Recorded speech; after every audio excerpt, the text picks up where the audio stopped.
আসসালামু আলাইকুম, স্বাগতম জানাচ্ছি বিবিসি নিউজ আন্তর্জাতিক সংবাদে। শুরুতেই সংবাদ শিরোনাম, এরপর বিস্তারিত।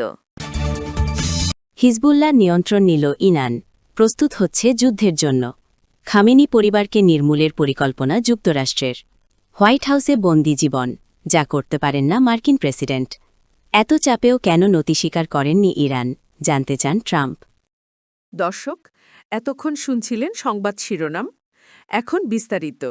আপনি যদি ইসরায়েলের ধ্বংস চান এবং মুসলিমদের পাশে থাকেন, তাহলে ভিডিওতে লাইক করে চ্যানেলটি অবশ্যই সাবস্ক্রাইব করে দিবেন এবং আপনার মূল্যবান মতামত অবশ্যই কমেন্টে লিখে জানিয়ে দিবেন। এখন বিস্তারিত। হিজবুল্লাহ নিয়ন্ত্রণ নিল ইরান, প্রস্তুত হচ্ছে যুদ্ধের জন্য। লেবাননের প্রতিরোধ যোদ্ধাদের সংগঠন হিজবুল্লাহকে এতদিন পেছন থেকে সমর্থন দিলেও এবার পুরো নিয়ন্ত্রণ নিয়েছে ইরান। এখন থেকে গ্রুপটি পরিচালনা করবেন দেশটির রেভলিউশনারি গার্ড কর্পোরেস আইআরজিসির কর্মকর্তারা। ইতোমধ্যে লেবাননে গিয়ে যোদ্ধাদের যুক্তরাষ্ট্র ও ইসরায়েলের সম্ভাব্য আগ্রাসনের জবাব দেওয়ার জন্য প্রস্তুত করার অংশ হিসেবে দফায় দফায় বৈঠক করেছেন আইআরজিসি কর্মকর্তারা। খবর দ্য জেরুজালেম পোস্টের। রিপোর্ট অনুযায়ী হিজবুল্লাহ বর্তমানে তাদের ঐতিহ্যবাহী লেবানিজ নেতৃত্বের পরিবর্তে ইরানের আইআরজিসি কর্মকর্তাদের তত্ত্বাবধানে পরিচালিত হচ্ছে। ইসরায়েলি বা আমেরিকান হামলার আশঙ্কায় সম্প্রতি লেবাননে আসা আইআরজিসি কর্মকর্তাদের নিবিড় তত্ত্বাবধানে হিজবুল্লাহ তাদের সামরিক ও নিরাপত্তা প্রস্তুতি উল্লেখযোগ্যভাবে জোরদার করেছে, সৌদি আরবের একাধিক গণমাধ্যম জানিয়েছে। নেতৃত্বের এই পরিবর্তন এমন এক সময়ে এলো যখন হিজবুল্লাহ ও ইরান উভয় পক্ষই ইসরায়েল ও যুক্তরাষ্ট্রের সঙ্গে একটি আসন্ন সামরিক সংঘাতের জন্য প্রস্তুতি নিচ্ছে বলে উদ্বেগ বাড়ছে। হিজবুল্লাহ ঘনিষ্ঠ সূত্রের বরাতে আল আরাবিয়ার প্রতিবেদনে বলা হয়, আইআরজিসির কয়েকজন কর্মকর্তা সম্প্রতি ইরান থেকে লেবাননে গেছেন। তাদের কাজ হচ্ছে হিজবুল্লাহ সামরিক সক্ষমতা পুনর্গঠন করা। ইসরায়েলের সঙ্গে ১৪ মাসের লড়াইয়ে এই সক্ষমতা ব্যাপকভাবে ক্ষতিগ্রস্ত হয়। ২০২৪ সালের নভেম্বরের যুদ্ধবিরতির মধ্য দিয়ে সেই লড়াই শেষ হয়। সূত্রগুলো জানায়, ইরানি কর্মকর্তা লেবানন জুড়ে হিজবুল্লাহ সদস্যদের সরাসরি ব্রিফিং দিচ্ছেন। তারা আরও বলেন, লেবাননের বেকা উপত্যকার একটি স্থানে আইআরজিসির কর্মকর্তারা হিজবুল্লাহর ক্ষেপণাস্ত্র ইউনিটের সদস্যদের সঙ্গে বৈঠক করছেন।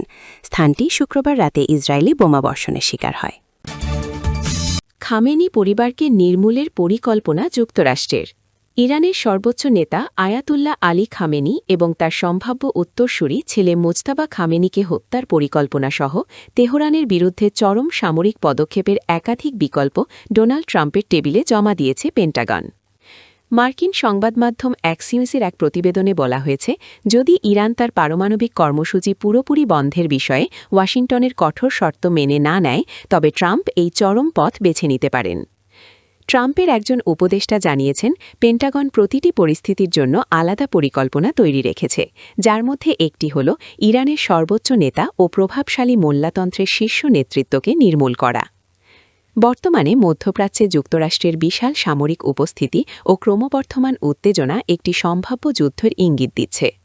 প্রতিবেদনে দাবি করা হয়েছে, ট্রাম্প প্রশাসন ইরানকে তাদের পারমাণবিক সমৃদ্ধকরণ অব্যাহত রাখার অনুমতি দিতে পারে, তবে শর্ত থাকবে যে পারমাণবিক বোমা তৈরির কোনো পথ খোলা রাখা যাবে না। মার্কিন কর্মকর্তারা জানিয়েছেন, তেহরানের পক্ষ থেকে কোনো সুনির্দিষ্ট ও বিশ্বাসযোগ্য প্রস্তাব না আসলে ট্রাম্পের ধৈর্য দ্রুত ফুরিয়ে আসতে পারে। একজন জ্যেষ্ঠ কর্মকর্তা স্পষ্ট করেছেন যে ট্রাম্প কেবল এমন একটি চুক্তিতে রাজি হবেন যা তিনি নিজের দেশে রাজনৈতিকভাবে সফল হিসেবে তুলে ধরতে পারবেন। হোয়াইট হাউসে বন্দি জীবন, যা করতে পারেন না মার্কিন প্রেসিডেন্ট। বিশ্বের সবচেয়ে ক্ষমতাধর ব্যক্তি হিসেবে পরিচিত মার্কিন যুক্তরাষ্ট্রের প্রেসিডেন্ট।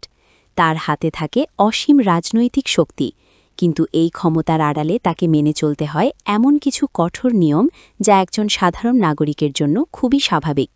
সম্প্রতি নিরাপত্তা বিশেষজ্ঞ কার্লা মাস্ত্রাচিও এবং সাংবিধানিক আইন বিশেষজ্ঞ ডেভিন শিন্ডলারের আলোচনায় উঠে এসেছে প্রেসিডেন্টের জীবনের এমন কিছু অদ্ভুত ও চমকপ্রদ সীমাবদ্ধতা। ১. গাড়ি চালানোর সুযোগ নেই। প্রেসিডেন্ট এবং ভাইস প্রেসিডেন্টরা দায়িত্বে থাকাকালীন, এমনকি দায়িত্ব ছাড়ার পরেও অনেক ক্ষেত্রে খোলা রাস্তায় গাড়ি চালাতে পারেন না। নিরাপত্তার স্বার্থে সিক্রেট সার্ভিস সবসময় চালকের আসনে থাকে। এর আগে লিন্ডন বি জনসন ছিলেন শেষ প্রেসিডেন্ট যিনি নিজেই গাড়ি চালিয়েছেন, তবে ক্যাম্প ডেভিডের মতো সুরক্ষিত ব্যক্তিগত এলাকায় তারা সাইকেল চালানো বা হাঁটার সুযোগ পান। ২. সাধারণ ইলেকট্রনিক ডিভাইসে নিষেধাজ্ঞা। নিরাপত্তার খাতিরে প্রেসিডেন্টরা বাজার থেকে কেনা সাধারণ স্মার্টফোন বা গ্যাজেট ব্যবহার করতে পারেন না। বারাক ওবামা তার প্রিয় ব্ল্যাকবেরি ব্যবহারের জন্য অনেক লড়াই করেছিলেন, যা পরে বিশেষভাবে সুরক্ষিত করে তাকে ব্যবহারের সুযোগ দেওয়া হয়।